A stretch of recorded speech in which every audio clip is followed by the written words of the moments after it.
तो आप सभी का स्वागत है हमारे डिजिटल प्लेटफॉर्म पर। आज उत्तर प्रदेश की राजनीति में भूचाल आया है। भूचाल तो कल शाम 7 बजे ही आना था, लेकिन किसी भी कारणवश कुछ ऐसी प्रक्रियाएं होती हैं जिनकी वजह से कल शाम नहीं आ पाया था। हालांकि प्रशंसकों में, समर्थकों में थोड़ा सा भी संशय बना हुआ था, क्योंकि जिस तरीके का घटनाक्रम पूरे 2 साल के उसमें देखा जाए या पूरे 9 साल में योगी आदित्यनाथ के कार्यकाल में देखा जाए, जो घटनाक्रम आजम खान साहब के साथ हुआ वो योगी जी की सरकार में संशय, शंका होना स्वाभाविक सी बात है। जी हाँ, मैं बात करने वाला हूं आजम खान। आजम खान साहब की कल शाम को 7 बजे रिहाई होनी थी, लेकिन परवाना कुछ मिनट लेट पहुंचने के बाद और एक मुकदमे में कुछ जुर्माना भरना बाकी रह गया था, उसकी वजह से रिहाई कल शाम नहीं हो पाई। लेकिन आज फाइनली आजम खान जेल से बाहर आ गए। अब मैं आजम खान साहब जेल से बाहर आ गए हैं। इसी वर्ष के अंत या 2026 के शुरुआती दौर में पंचायत चुनाव प्रस्तावित है और उसके बाद विधानसभा चुनाव की तैयारियां सारी पार्टियों ने जोर शोर से शुरू कर दी है।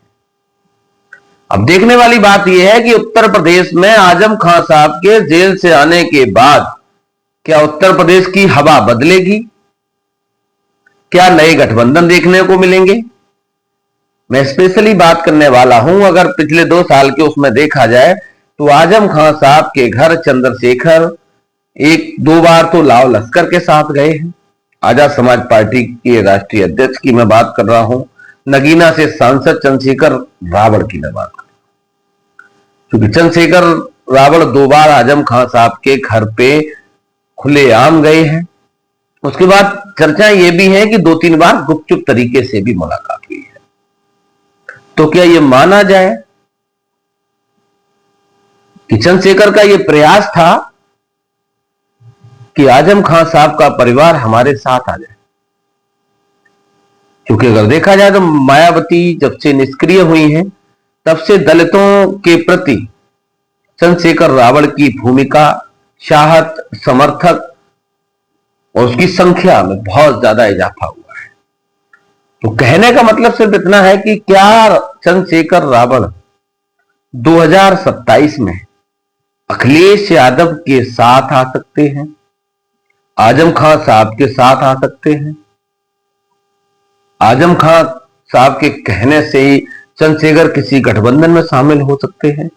क्योंकि अगर मैं पिछले विधानसभा चुनाव की बात करूं तो चंद्रशेखर रावल का और अखिलेश यादव का गठबंधन लगभग बनते बनते और कई दोनों की बातचीत होते होते नहीं हो पाया था। चंद सीटों पे बातचीत बनते बनते रह गई थी। चंद्रशेखर की डिमांड कुछ ज्यादा थी, अखिलेश यादव उतनी सीटें देना नहीं चाहते थे, जयंत चौधरी को वो सीटें पहले ही डिक्लेयर कर चुके थे और उसमें कई दौर की बातचीत, ओम प्रकाश राजभर ने भी बात कराई थी, शिवपाल यादव से भी बात हुई थी, आजम खान साहब से उस समय वार्तालाप नहीं हुई थी।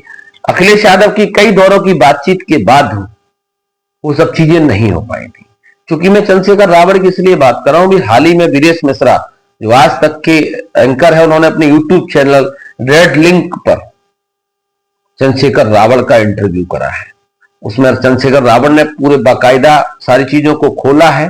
अब उसमें सच्चाई क्या है, सत्य कितना है, असत्य कितना है, लेकिन उसके 2 दिन बाद शिवपाल यादव ने यह बयान दिया कि चंद्रशेखर रावल झूठ बोल रहे हैं, ये झूठे लोग हैं, ये सच्चे लोग नहीं हैं। उन्होंने जयंत चौधरी को लेकर भी कहा कि ये सच्चे लोग नहीं हैं, ये लोग झूठ बोल रहे हैं।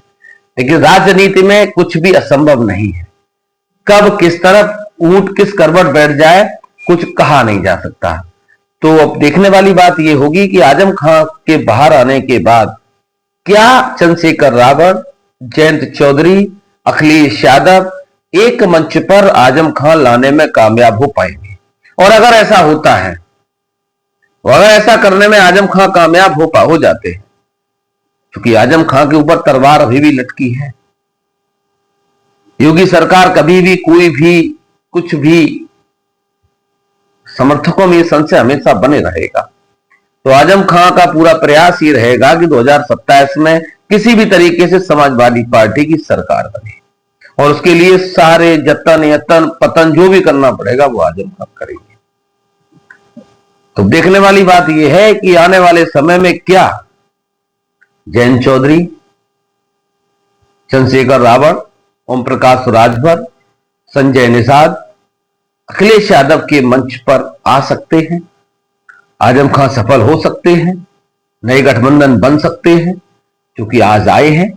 अब धीरे धीरे धीरे धीरे यूपी की सियासत बदलेगी, और अगर ऐसा हो जाता है तो पश्चिमी उत्तर प्रदेश में भारतीय जनता पार्टी का असर क्या होगा, इसका अंदाजा आप लोग लगा सकते हैं।